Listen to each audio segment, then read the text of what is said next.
নমস্কার বন্ধুরা, আজ আমি শীতের সন্ধে পাটিসাপটা পিঠে বানিয়েছি। তার জন্য আমি একটা পাত্রে 1 কাপ ময়দা, 1 কাপ সুজি, 1 কাপ চিনি দিয়ে পরিমাণ মতো জল দিয়ে ভিজিয়ে 4 ঘন্টা বিশ্রামে দিয়েছি। এরপর মিশ্রণটা ভালো করে হাতা দিয়ে নাড়িয়ে, ঘনত্ব বেশি হলে আরও কিছুটা পরিমাণ মতো জল দিয়ে নাড়িয়ে ব্যাটার তৈরি করেছি। এই ফাঁকে আমি দুধকে ঘন করে ক্ষীর বানিয়ে নিয়েছি, তার মধ্যে চিনি মিশিয়েছি।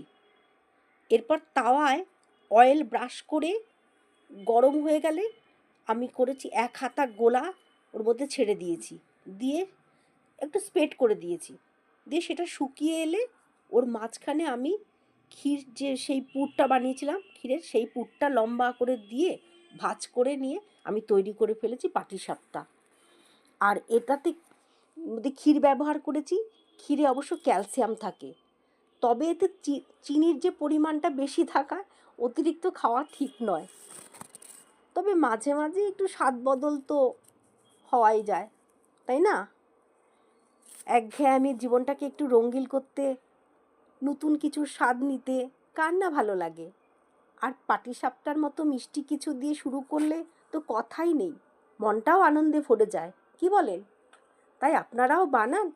আর ভিডিওটি ভালো লাগলে প্লিজ লাইক, শেয়ার এবং সাবস্ক্রাইব করতে ভুলবেন না।